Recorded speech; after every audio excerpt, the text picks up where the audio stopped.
이런 정크푸드를 먹지 않으면 일단 우리 몸에서 노화 현상을 가속하는 mTOR가 자연스럽게 억제됩니다.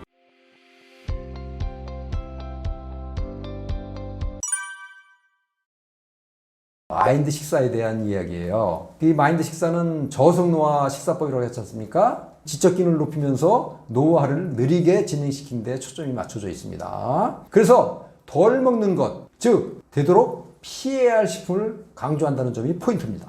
정제당, 정제곡류, 정제가공유지, 붉은 고기 같은 걸로 이루어진 식품은 되도록 피하라고 합니다. 이들 식품은 우리 몸에서 노화의 가속 페달로 알려진 mTOR라는 물질이 있어요. mTOR. 조금 생소하실지 모르겠는데 mTOR도 알아두시면 좋아요. 왜? 이게 노화하고 관계가 있거든요. 근데 이 mTOR라는 물질을 활성화합니다. 이런 나쁜 식품들이. 생물학적 노화 속도가 빠르지는 거예요. 에너지 대사 호르몬인 인슐린 분비를 자극해서 인슐린 저항에 쉽게 빠질 수 있습니다. 이것이 이제 복부 비만을 불러오고 ET 체형을 만들고 그래서 노화를 더욱 부추기는 거죠. 이제 정크푸드는 이제 첨가물들이 남용된 가공을 많이 한 이제 초강식품이라고 생각하시면 되는데요. 이런 정크푸드를 먹지 않으면 사실 이제 경험해 보셔야 하는데 여러 긍정적인 변화가 생깁니다. 일단 우리 몸에서 노화 현상을 가속하는 mTOR가 자연스럽게 억제됩니다. 생물학적 노화 속도가 느려지는 거예요. 아울러 인슐린 민감도가 좋아져가지고 인슐린 저항성이 개선됩니다. 혈압이 안정되고 수면을 취할 수 있게 돼가지고 일상에 활력이 생깁니다. 근육이 발달하고 체력이 좋아지고 또 복부 비만이 개선됩니다. 정상 체중을 유지할 수 있게 되는 거예요. 뇌기능도 좋아지고 기억력이 향상되고요. 삶의 질이 크게 좋아지는 겁니다. 과거 전통식사에서 주식은 이제 주로 통곡류였죠. 그것도 대개 작곡류였습니다. 이에 비해 현대 식사에서는 쌀이나 밀가루 중심의 정제곡류입니다. 또 전통 식사에서는 채소, 과일, 산나물 같은 자연의 식물성 식품이 많았습니다. 이제 해안 지역에서는 여기에 이제 해산물이 더해졌죠. 현대 식사에서는 이들 식물성 식품이나 해산물이 현저히 줄었어요. 대신 육류나 유제품 같은 동물성 식품이 크게 늘었습니다. 단백질은 과거 전통 식사에서는 콩류나 견과류 등의 그 식물성 단백질이 주류였던 데 반해서 현대 식사에서는 고기 위주의 동물성 단백질로 바뀌었습니다. 그 무엇보다 크게 다른 점이 과거엔 가공식품이라는 것이 없었다는 사실. 정제당이나 정제가공유지도 당연히 없었죠. 그래서 그런 것들을 먹고 싶어도 먹을 수가 없었어요. 그런데 지금 어떻습니까? 정제당, 정제가공유지, 화학물질로 이루어진 가공식품이 주를 이루고 있죠. 이렇게 바뀐 식생활이 현대인의 건강을 크게 위협하고 있는 겁니다. 붉은색한 고기, 적색육이라고도 그러죠. 말 그대로 이제 붉은색을 띠는 고기를 말합니다. 그 주로 쇠고기나 돼지고기 같은 거 우리나라 사람들 좀 많이 먹는 거죠. 그걸 가리킨다고 보시면 되는데 오래전부터 이 붉은 고기는 심혈관 건강을 해칠 수 있는 것으로 보고되어 있습니다. 이는 불고기의 포화지방 때문이라는 것이 정설입니다. 그런데 최근에 미군의 터프추대에서 발표된 그 논문이 참 재밌는 게 있는데 붉은 고기와 심혈관 질환, 심장병 같은 심혈관 질환의 또 다른 연결고리를 밝혀냈어요. 이게 아주 흥미롭거든요. 붉은 고기가 우리 몸에서 소화될 때 어려운 그 전문 용어가 될지 모르겠는데 TMAO라는 그 질소산화물이 있어요. 이 물질이 만들어지는데 이 물질이 혈관 염증과 혈액 응고를 촉진하는 것으로 밝혀졌어요. 그 붉은 고기가 심혈관 건강을 해치는 또 다른 경로가 되는 겁니다, 이게. 그리고 이와는 별도로 붉은 고기는 문제가 있는데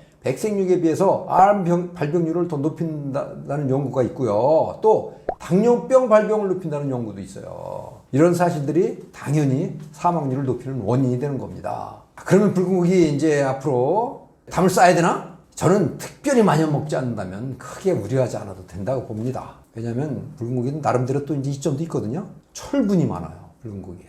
그런 긍정적인 측면도 좀 있습니다. 조금 전에 mTOR라는 물질 말씀을 드렸는데 이 mTOR라는 물질이 활성화되면 가속노화가 진행된다고 했습니다. 그 중심에 있는 게 우리 식단의 주인공인 아주 중요한 성분인데 다름 아닌 탄수화물입니다. 탄수화물. 이 문제를 해결하기 위한 팁으로 대략 세 가지가 있어요. 세 가지. 탄수화물하고 관계가 있는 거죠. 첫째, 탄수화물 섭취를 줄이거나 거의 섭취하지 않는 방법입니다. 대신 단백질과 지방 섭취를 늘려야 되겠죠. 둘째, 탄수화물을 섭취하더라도 흡수를 느리게 하는 방법입니다. 이때 필요한 식단이 통곡류와 채소 위주의 식사입니다. 전문가들이 주중회식 식사나 마인드 식사를 적극 권장하는 이유도 그거예요. 셋째, 우리 몸의 탄수화물 처리 능력을 높이는 방법입니다. 이를 위해서 필수적인 것이 인슐린 저항을 개선하는 일이에요. 인슐린의 민감도를 높이는 거죠. 여기는 이제 당 지수가 낮은 저당 지수 식생활에 답이 있습니다. 인슐린의 민감도를 높이기 위해서 필요한 게 식생활 외에도 규칙적인 운동, 숙면, 스트레스 관리 같은 것들도 굉장히 중요합니다.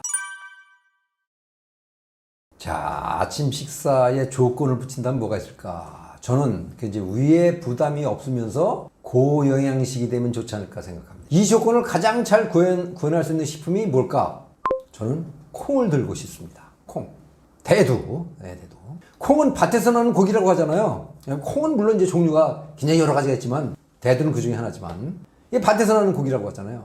단백질과 지방 공급원으로서 아주 대단히 훌륭한 식품입니다. 아울러 현대인이 부족하기 쉬운 섬유질의 보고이기도 하고요. 그래서 콩은 대표적인 저당지수 식품입니다. 다른 식품하고 같이 먹으면 그 식품의 당지수까지 낮춰주는 효과가 있어요. 그리고 이제 아침에 간단하게 먹기 위해서는 콩식품 중에서 두유 형태가 좋다고 봅니다. 두유.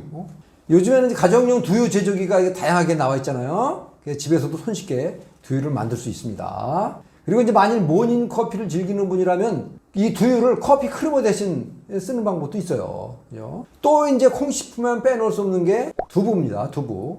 두부도 저는 이제 아침 식사로 좋은 선택이 될 수 있다고 보는데 소화가 잘 되잖아요. 그리고 영양적으로도 풍부한 식품이니까. 그리고 여기에 이제 동물성 식품을 곁들인다면 또 하나 좋은 거 있죠.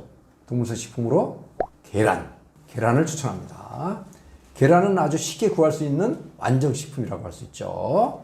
근데 계란은 요즘 주로 이제 계란 프라이들을 이제 좋아하시는데 이 프라이 형태보다는 삶아 먹는 방식이 좋아요. 삶은 계란을 권하고요. 이제 여기에 이제 간단하게나마 샐러드를 곁들인다면 아주 더없이 훌륭한 아침 식사가 될 겁니다.